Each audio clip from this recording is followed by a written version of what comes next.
안녕하세요. 모세는 죽음을 앞두고 여호수아에게 리더십을 계승합니다. 이 시점에서 모세는 이스라엘 백성들과 또 여호수아에게 유언을 남깁니다. 모세는 광야 생활 40년을 포함해서 120년의 이러한 인생을 통해서 그것을 기초로 해서 그들에게 당부하고 있습니다. 이 말씀은 새로운 것이 아니고 이미 신명기 말씀을 통해서 우리가 반복해서 들은 말씀입니다. 반복했다는 것은 그만큼 중요한 말씀이고 우리 마음에 꼭 새기고 영접해야 할 내용입니다. 우리가 본문을 영접함으로써 새 학기를 승리의 확신과 또한 희망을 가지고 준비할 수 있기를 간절히 원합니다.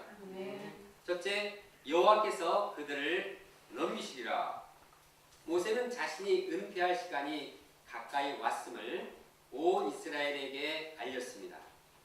그는 이제 내가 120세가 되었고 이제는 당신들 앞에서 출입할 수가 없고 이제는 하나님께서 요단을 내가 건너갈 수 없다고 말씀하셨겠다 이렇게 얘기를 했습니다.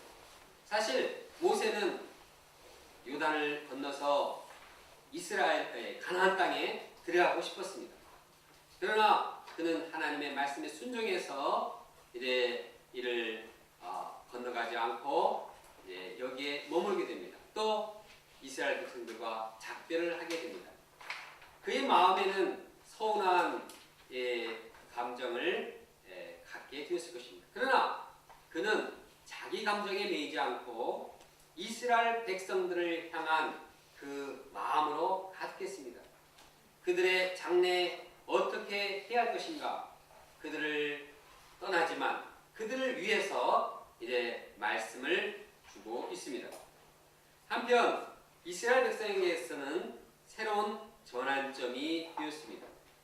40년 동안 그들을 이끌어온 민족의 지도자 모세가 이제는 사라지게 됩니다. 그들이 신뢰하고 그들이 믿었던 지도자가 교체된다는 것은 그들에게 큰 변화였습니다. 특히 여호수아는 새로운 지도자로서 세움받지만 뭔가 신참이기 때문에 리더로서 뭔가 좀 완숙하지 못하고 이 마음에 흡족하지 못하게 여겨질 수 있습니다. 그래서 이스라엘이 과연 어떻게 될까 이런 염려도 생길 수가 있는 상황이었습니다. 이런 상황에서 이스라엘은 가나안 땅을 정복해야 했습니다. 그런데 그 가나안 땅 이 대적들은 엄청난 군사력을 가지고 버티고 있었습니다. 그들은 훈련된 군인이 있었고 또 그들 중에는 아주 이 기골이 성대한 거인들도 있었습니다. 거기다가 마차와 또 철병거를 대동한 이러한 이 군인들이 그렇게 버티고 있었기 때문에 위압감을 느낄 수밖에 없었습니다. 그들이 거하는 성읍은 무너지기 힘든 난공불락의 요새가 있었습니다. 이런 상황에서 이스라엘 백성들은 훈련을 받은 경험도 없습니다. 그렇다고 해서 무기가 또 준비된 것도 아니었습니다. 있다고 하면 그냥 막대기하고 밥 먹는 젓가락이나 있었을까요? 이런 상황에서 가나안 땅을 정복 전쟁을 이룬다는 것은 참 인간적으로 보면 승산이 없는 전쟁이었습니다. 이건 정말 게임도 정말 게임이 되지 않는 이러한 상황이었습니다. 그래서 이스라엘 백성들은 그러한 상황에서 두려워하고 또 부정적인 생각을 하기가 쉬웠습니다. 이때 모세는 그들을 어떻게 도왔습니까? 자기도 힘들다. 나도 가고 싶은데 못 가게 되어서 너무 섭섭하다. 그런데 너희들은 또 어떻게 할까? 아, 거기는 좀 상황이 정말 정말 힘든데 이렇게 상황과 또 형편을 바라보면서 염려하겠습니까? 그렇지 않습니다. 모세는 그들에게 하나님을 심었습니다. 하나님을 믿게 했습니다. 하나님께서 그들을 도우실 것을 확신시켰습니다. 하나님께서 먼저 가나안 땅에 가실 것입니다. 하나님께서 민족들을 너희 앞에 멸할 것입니다. 하나님께서 너희에게 이 땅을 차지하게 할 것입니다.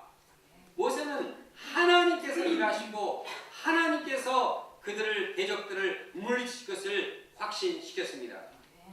그러나 모세는 과거 하나님께서 이루신 승리의 역사를 기억하게 했습니다. 과거 아모리 왕 이 왕인 이 시온과 혼을 멸망시킨 사건을 기억해 보도록 했습니다. 그때도 역시 이스라엘은 무기가 없었고 훈련되지 않았지만 하나님의 도우심으로 모든 이 대적들을 물리쳤습니다. 이처럼 모세는 이스라엘 위해서 모든 일을 행하시는 하나님을 기억하게 했습니다. 이것이 죽음을 앞둔 지도자 모세가 이스라엘 백성들 위해 전한 믿음과 희망의 메시지입니다. 이와 유사한 사건을 우리는 예수님을 통해서도 찾아볼 수 있습니다. 예수는 제자들을 부르시고 3년 반 동안 그들을 양육하고 세웠습니다. 예수님께서는 많은 사람들을 말씀으로 도우셔서 영혼을 살리셨습니다. 그런 가운데 십자가에 죽으시고 사흘 만에 부활하시고 또한 이 땅에 40일 동안 거하다가 이제는 승천하시고 제자들을 떠나게 되었습니다. 이제 연약한 제자들만 남게 되었습니다. 이 제자들 중에는 예수님을 의심하는 자도 있었다고 기록했습니다. 그만큼 제자들의 상황은 부족하고 연약했습니다. 이때 예수께서는 그들에게 어떤 말씀을 하셨습니까? 너희를 보니 내가 정말 근심이 된다 이런 말 했습니까? 그렇지 않습니다. 모든 족속으로 제자를 삼으라. 너희는 가라. 너희는 약속의 땅 모든 민족에 가라. 그리고 제자를 삼아라. 믿음으로 하나님을 믿고 도전해서 모든 나라를 다 제자로 삼도록 비전을 주셨습니다. 그리고 믿음을 심었습니다. 내가 너희와 영원토록 함께할 것이다. 세상 끝날까지 함께할 것이다. 모든 권세를 내게 주셨으니 나를 믿고 도전해라. 그러면 너희도 반드시 승리할 것이다. 이렇게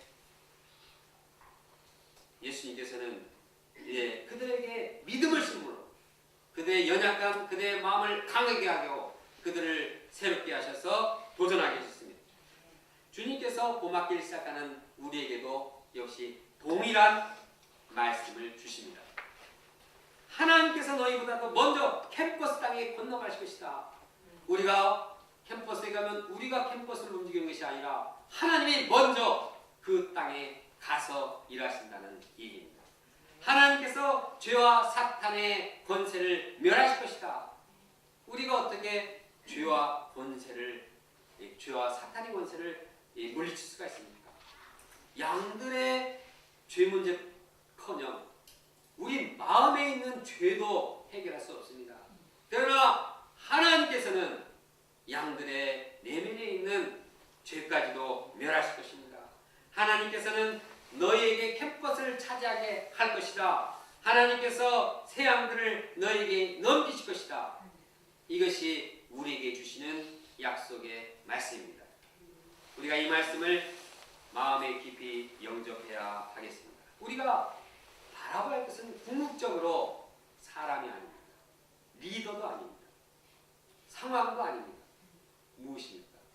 하나님을 바라보고 하나님을 믿고 하나님께서 우리와 함께 하시고 하나님께서 우리를 승리케 하시고 하나님께서 우리를 위해 싸우시고 하나님께서 우리로 하여금 축복을 주실 것이라는 확신을 갖는 것입니다.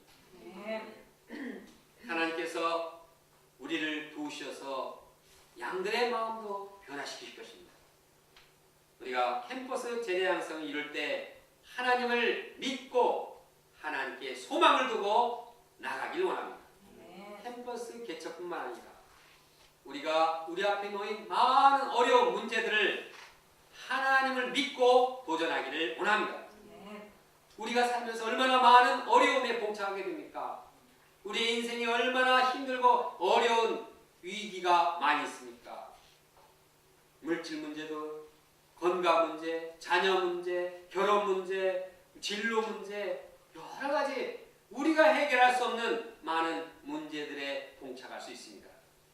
우리는 이러한 어려움들을 자신의 힘만으로는 해결할 수가 없을 때가 너무나 많습니다. 그러나 우리는 우리를 도우시는 하나님을 바라보고 하나님을 믿어야 하겠습니다. 하나님께서는 우리의 모든 어려움을 다 아시고 해결해 주실 것입니다. 하나님을 믿을 때 하나님께서 모든 것들을 불가능을 가능케 하실 것입니다. 둘째, 너희는 강하고 담대하라. 모세는 이스라엘 백성들이 하나님을 믿고 그들이 무엇을 해야 될 것인가 말하고 있습니다. 하나님을 믿고 그들이 가져야 할 자세는 마음을 지키는 것입니다. 뭘 지켜야 한다고요? 모세는 하나님을 믿고 그들이 마음이 강하고 담대하도록 말씀하고 있습니다.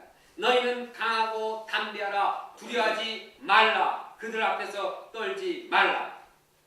이것이 모세가 이스라엘 백성들에게 주신 말씀입니다.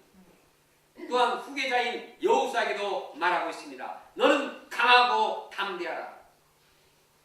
해야 할 일이 많이 있지만 모세는 무엇보다도 마음을 지키도록 요구하고 있습니다. 마음으로 두려워 떨지 않도록 말씀하고 있습니다. 왜냐하면 마음이 중요하기 때문입니다. 잠언은 말합니다. 모든 지킬 만한 것 중에 더욱 네 마음을 지켜라. 생명의 근원이 여기에서 남이니라. 마음이 무너지면 모든 것이 다 무너집니다. 마음이 무너지면, 마음이 힘들어지면 신체적으로도 정신적으로도 점점 힘들고 연약하고 병들게 됩니다. 그래서 힘을 잃고 인생이 무너집니다. 마음이 무너지면 다 무너집니다. 특히 그들은 전복 전쟁을 앞두고 있습니다. 이 대적과 싸우는 이 상황에서 마음이 연약해지고 마음이 두려움에 떨면 전쟁하기도 전에 주저앉고 맙니다. 전쟁할 수가 없습니다. 자기만 망하는 것이 아니라 두렵고 연약하면 다른 사람에게도 이것이 전염됩니다. 그래서 다른 사람들에게 떨게 하고 다른 사람들을 움츠러들게 하고 공동체를 망하게 하는 것입니다. 마음을 강하게 하고 마음을 담대하게 하는 것이 그들이 가져야 할 최우선적인 일인 것입니다. 그러면 그들이 어떻게 마음을 강하게 하고 담대하게 할 수가 있습니까? 모세는 그들에게 말합니다. 이는 내 하나님 여호와 그가 너와 함께 하시며 결코 너를 떠나지 아니하시며 버리지 아니하실 것이니라. 후계자 여호수아에게도 동일하게 말합니다. 여호와 그가 내 앞에서 가시며 너와 함께 하사 너를 떠나지 아니하시며 버리지 아니하시니 너는 두려워하지 말라. 놀라지 말라. 왜 두려워하거나 왜 연약한 이 마음을 갖지 않을 수 있습니까? 어떻게 강하게 될 수 있습니까? 어떻게 담대한 마음을 가질 수 있습니까? 하나님께서 함께 하시기 때문입니다. 하나님께서 함께 하실 때 두려워할 것이 아무것도 없습니다. 예수님께서 평소 제자들에게 주신 것도 바로 마음을 지키도록 한 것입니다. 마음을 강하게 하게 하신 것입니다. 하나님께서 함께 하시고 하나님을 믿음으로 그들의 마음을 강하고 담대하도록 하게 하신 것입니다. 제자들은 가난하게 살다 보니까 무엇을 먹을까, 무엇을 입을까 이 염려가 생겼습니다. 내일은 어떻게 하지? 예수님께서는 뭐라고 했습니까? 믿음이 없는 자들아 책망하시고 믿음을 심었습니다. 하늘 아버지께서 너에게 모든 것을 필요한 것이 아시는 하나님께서 다 채워주실 것이다. 염려하지 마라. 그리고 그들이 해야 할 일이 무엇이냐? 마음을 강하게 하고 담대하고 너희는 하나님 나라와 하나님 의를 구하라. 그러면 모든 것 다 해결해 줄 것이다. 그들에게 담대하고 강한 마음을 심어주셨습니다. 제자들이 광풍에 광풍을 맞아가지고 막 죽음의 두려움 가운데서 떨었습니다. 막 죽게 되었습니다. 예수님께서는 뭐라고 하셨습니까? 두려워하지 말라. 믿기만 하라. 믿음으로 두려워하지 말도록 말씀하고 있습니다. 예수님은 제자들에게 말씀합니다. 세상에서는 너희가 환난을 당하나 담대하라. 내가 세상을 이겼노라. 세상을 이기신 예수님을 믿는 자는 두려워하지 않습니다. 강하고 담대할 수가 있습니다. 예수님은 이처럼 제자들이 어떤 어려움 속에서도 강하고 담대하도록 키워나가고 있습니다. 사도 바울 역시 영적인 제자인 그의 후계자 제자 이 디모데에게 무엇이라고 말씀하고 있습니까? 디모데에게 너는 그리스도 예수의 은혜 가운데서 강하라고 말씀하고 있습니다. 디모데가 무엇보다도 강한 리더가 되기를 바라고 있습니다. 그런데 디모데가 강할 수 있는 비결이 무엇입니까? 그것은 예수님의 은혜 가운데 있는 것입니다. 그리스도 예수 안에서 강하도록 말했습니다. 십자가의 은혜, 부활의 은혜를 덧입을 때 그는 강하게 됩니다. 그분의 은혜를 덧입는 자가 강한 내면을 소유하게 되는 것입니다. 새학기를 준비하면서 우리가 마음을 강하게 하고 담대하게 되기를 원합니다. 강하고 담대한 마음을 갖기 위해서 어떻게 하겠습니까? 주님께서 함께 하심을 믿어야 합니다. 주님의 은혜 가운데서 강해야 합니다.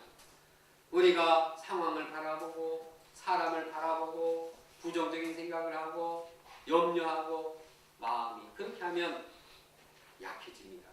두려워집니다. 점점 어두워집니다. 어떻게 합니까? 주님께서 함께 하심을 믿고 주님께서 베푸신 은혜를 감사하기를 원합니다. 감사하고 주님을 믿을 때 거기에 평안이 있고 담대함이 있고 새 힘이 있습니다. 물론 우리를 강하게 하는 것은 육신의 훈련도 어느 정도는 강하게 합니다. 운동을 하면 건강이 강해집니다. 운동 안 하면은 육신이 연약하면은 마음도 영향을 끼치기 때문에 좀 연약해지는 경향도 있습니다. 그래서 군대 갔다 온 사람이 좀 강하지 않습니까? 군대 갔다 온 사람은 그래도 참 사람이 좀 그래도 좀 괜찮다 이런 평가를 합니다. 그러나 아무리 이러한 육신의 강한 훈련, 정신의 강화 훈련을 받아도 이제 이 죄나 어둠의 세력 앞에서는 아주 연약합니다. 마음이 그냥 무너집니다. 그냥 장래의 염려, 정욕의 유혹 이런 거 앞에는 그냥 목숨을 챙깁니다. 그냥 무릎 꿇습니다. 염려가 주는 화살을 맞으면 그냥 힘을 잃고 그냥 방황합니다. 정욕의 유혹 앞에 그냥 정신을 잃고 헤맵니다. 이처럼 육신의 훈련은 마음을 강하게 하기는 하지만 거기에는 한계가 있습니다.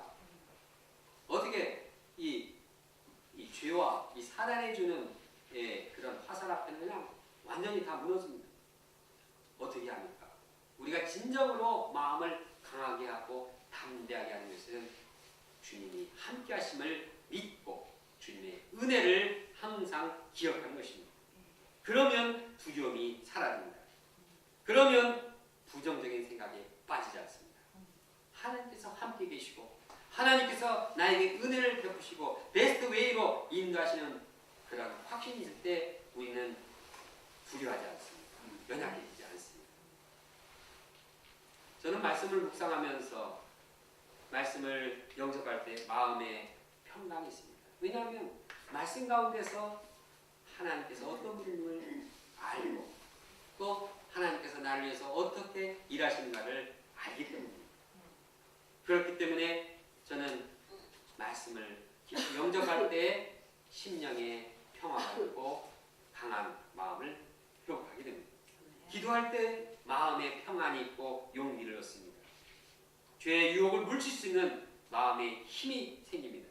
이처럼 우리가 말씀과 기도를 통해서 하나님의 함께 하심을 영접하고 하나님이 주시는 은혜, 하나님이 주시는 성령의 은혜를 체험하면서 강한 사람들이 되기를 원합니다. 아멘. 우리 모두가 주님 함께 하심과 그분의 베푸신 은혜를 기억하면서 세고막기를 강하고 담대하게 시작하고 승리하기를 원합니다. 아멘. 셋째, 말씀을 듣고 하나님을 경외하게 하라. 모세는 율법의 기록을 율법을 적어서 기록했습니다. 그리고 이 말씀을 레위 자손인 이 제사장들과 또 장로들에게 주었습니다. 그리고 매 7년이 끝나는 해 초막절에 하나님께서 택하신 곳에서 율법을 낭독하게 하셨습니다. 그래서 모든 사람들이 그 말씀을 듣게 했습니다. 여기에는 뭐 남녀노소가 없습니다. 뭐 어린아이고 뭐 해외 이방인들이고 뭐 거기에는 아마 해외 유학생들도 다 포함되었을 것입니다. 모두 한 사람도 빠짐없이 다 말씀을 듣고 배우게 했습니다. 그리고 그 자녀들도 말씀을 듣고 배우게 했습니다. 야, 어린 자녀들은 말씀 이해하기 어려우니까 너 저쪽 가서 나중에 성장하면 와라. 애들은 가라. 말씀 듣는데 괜히 헷갈린다. 방해된다. 그렇게 하지 않았습니다. 그냥 자녀 꼬맹이들부터 그냥 이 말씀을 듣겠습니다. 잘 못하면 계속 반복해서 듣다 보면 그 말씀이 어린 자녀들에게 새겨지게 되는 것입니다. 처음부터 말씀을 어떻게 이해하고 받아들일 수 있습니까? 저는 대학교 들어와서 말씀을 처음 공부를 하게 했는데 뭐 대학교 들어왔다고 해도 말씀이 하나도 안 들렸습니다. 여기서는 뭐고 막 이렇게 떠드는데 나는 지금 딴 세상에서 무슨 얘기를 하는지 전혀 들리지 않았습니다. 그러나 반복해서 듣다 보니까 말씀을 이제 알아듣게 되고 영접하게 되었습니다. 어린 자녀들 모든 사람에게 계속 반복해서 듣게 하는 것은 말씀입니다. 새로운 땅에 가서 가나안 땅에서 야, 가나안 땅 새롭게 들어왔으니까 우리가 정복했으니까 좀 이제 명소를 찾아서 좀 이제 돌아다니면서 구경 좀 하자. 이 관광 플랜을 짰습니까? 뭐 짤 수도 있습니다. 그러나 말씀을 듣게 하는 것이 우선적이었습니다. 그들이 가나안 땅에서 얼마나 잘 살고 잘 먹고 어떻게 하면 출세하고 어떻게 하면은 이제 참 이 축복의 땅에서 아기자기하게 잘 살 것인가 거기에만 있었습니까? 물론 뭐 그것이 나쁜 일은 아니죠. 그러나 모세는 그런 다른 무엇보다도 그들이 변치 않고 광야에 있을 때나 가나안 땅에 들어갔을 때나 말씀을 듣고 말씀을 배우도록 이렇게 변함없이 그 이것을 강조하고 있습니다. 이렇게 하나님의 말씀을 듣고 배우게 함으로써 얻는 가장 큰 유익이 무엇입니까? 말씀을 듣고 배울 때 많은 유익이 있지만 그 중에서 모세는 하나님을 경외하게 하라 한다고 강조하고 있습니다. 12절과 13절을 함께 읽어보겠습니다. 시작. 백성의 남녀와 어린이와 내 성읍 안에 거류하는 박해를 모으고 그들에게 듣고 배우고 내 하나님 여호와를 경외하며 이 모든 율법의 말씀을 경외하게 하고 또 너희가 나를 가서 자기의 땅에 거주할 동안에 이 말씀을 알지 못하는 제자에게 듣고 내 하나님 여호와 경외하기를 배우게 하시니라. 모세는 모든 사람들이 하나님의 말씀을 듣고 그들이 하나님을 경외하게 했습니다. 그 자녀들도 빠짐없이 하나님의 말씀을 듣고 하나님을 경외하게 하였습니다. 말씀을 들으면 어떻게 하나님을 경외하게 되는 것일까요? 말씀을 듣게 되면 말씀에서 하나님이 어떤 분인가를 배우게 됩니다. 하나님이 어떤 분이시며 무엇을 했는가를 배우게 되는 것입니다. 그리고 하나님이 하시는 일을 보면서 그분은 결코 무시하는 분이 아니구나를 깨닫게 되는 것입니다. 그분이 바로 나의 생명과 나의 축복의 근원인 것을 깨닫게 됩니다. 그분에게 나의 화가 있고 나의 복이 있다는 사실을 깨닫게 됩니다. 사람이 나를 축복해 주는 것이 아니라, 사람이 나를 생명을 주는 것이 아니라, 사람이 나를 책임져 주신 것이 아니라 하나님께서 나를 책임져 주신다는 사실을 깨닫게 됩니다. 하나님을 함부로 여기지 않습니다. 하나님을 두려워할 줄 압니다. 하나님을 굉장히 조심하고 그분 대하기를 굉장히 주의하게 되는 것입니다. 그래서 경외하게 되는 것입니다. 그러면 이렇게 하나님을 경외하면 어떻게 됩니까? 하나님을 경외할 때 하나님을 아는 것이, 그것이 이 아버지를, 자기 부모를 인정하는 것입니다. 거기에 평화가 있습니다. 뿐만 아니라 하나님께서는 말씀을 듣고 배우는 자가 하나님을 경외하게 될 때 주시는 축복을 얼마나 많이 성경에 언급했는지 모릅니다. 특히 그 자녀들에게 하나님을 경외하라, 자녀들에게 하나님 말씀을 지켜서 하나님을 경외하게 하라는 말이 또 귀에 못이 박힐 정도로 반복하고 있습니다. 그래서 그들에게 경외하는 자의 축복을 말씀해 주는 것입니다. 하나님을 경외할 때 그들은 하나님의 긍휼을 얻게 됩니다. 자기를 경외하는데 하나님께서 그를 긍휼히 여기지 않겠습니까? 긍휼을 여기셔서 모든 면에서 부족함이 없이 풍족하게 하십니다. 구원과 생명을 얻게 합니다. 장수하게 합니다. 번성하고 형통하게 합니다. 재물과 영광을 얻습니다. 악에서 떠나고 재앙을 떠나지 않습니다. 하나님을 경외하는 자에 대해서 주시는 축복을 성경에 특히 구약에 많이 나와 있는데 이 너무나 많아서 다 헤아리고 좋습니다. 끝까지 하나님께서 이 자기를 경외하는 자들에게 주시는 축복을 성경의, 구약 성경의 마지막 장, 이 마지막 부분에서 또 말합니다. 뭐라고 말하고 있습니까? 내 이름을 경외하는 너희에게는 공의로운 해가 떠올라서 치료하는 광선을 비추리니 너희가 나가서 외양간에 나온 송아지같이 뛰리라. 하나님은 자신을 경외하는 자에게 치료하는 광선을 비춰 주십니다. 그래서 하나님을 경외하는 자들의 삶을 기쁘게 합니다. 즐겁게 합니다. 행복하게 합니다. 누구를 축복하시고 누구를 기쁜 인생을 살게 한다고요? 하나님을 경외하는 자들입니다. 반면에 말씀을 듣지 않고 말씀을 배우지 않으면 어떻게 됩니까? 말씀을 듣지 못하는 자에게는 근본적으로 비전이 없습니다. 사무엘서 보면 말씀이 희귀해서 이상이, 비전이 흔히 보이지 않더라고 기록하고 있습니다. 말씀이 없으면 영적인 눈이 생기지 않습니다. 비전이 없습니다. 영원한 이 앞을 보는 눈이 없습니다. 인생에 분명한 표대가 없습니다. 궁극적인 희망이 없습니다. 잠언에 보면 사람에게 말씀이 없으면 방자히 행한다고 말하고 있습니다. 말씀을 듣지 않으면, 묵시가 없으면, 이 묵시는 리빌레이션, 이 말씀을 말합니다. 말씀이 없으면 제멋대로 행한다는 것입니다. 말씀이 없으면 아주 방자하게 행하고 하나님을 경외하지 않는다는 것입니다. 말씀이 없으니, 말씀을 보지 못하니 하나님이 누구인지 모릅니다. 하나님을 무시합니다.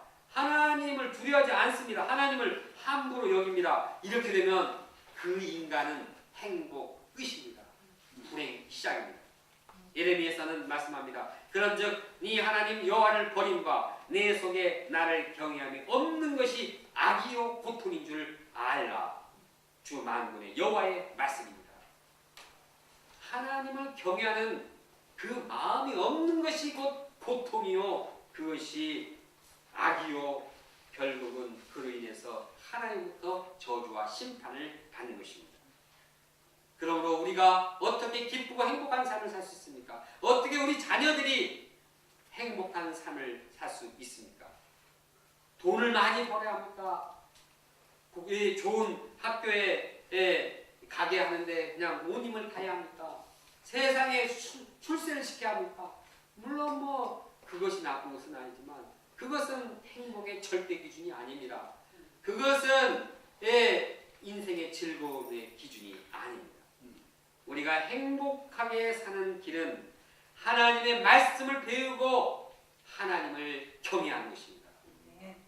죄사 하나님의 말씀을 들으면 하나님을 경외하게 되고 하나님부터 주시는 영적인 축복을 충만히 받게 됩니다. 영원한 생명을 얻습니다. 죄사함의 은혜를 얻습니다. 마음 가운데 이제 주님의 사랑을 깨닫게 됩니다. 영원한 소망을 확신합니다. 그 마음의 말씀을 통해서 하나님을 경외할 때 하나님과 교제함으로써 천국의 기쁨과 천국의 은혜를 누리게 되는 것입니다. 또한 하나님을 경외하는 자 그에게 우리는 하나님께서 우리가 살아가는 동안 필요한 모든 것들을 다 제공해 주시는 것입니다. 그러므로 우리가 어디에 마음을 다해야 하겠습니까? 하나님의 말씀을 듣고 배움으로 하나님을 경외하는데 우리의 마음을 들여야 할 것입니다. 마음을 강하게 하고 담대하게 해서 해야 할 일은 말씀을 듣고 말씀을 실천하는 것, 하나님을 경외하는 것입니다. 신명기 말씀의 마지막 부분이지만 이것은 바로 연결되는 여호수아의 말씀의 첫 부분에서도 하나님께서 여호수아에게 반복하는 말씀입니다. 너는 마음을 강하게 하고 담대하라.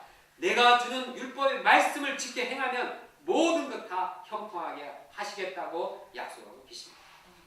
우리가 인생의 방향, 인생의 초점을 하나님 말씀을 배우고 듣고 영접함으로 하나님을 경외하는 데 두기를 간절히 원합니다.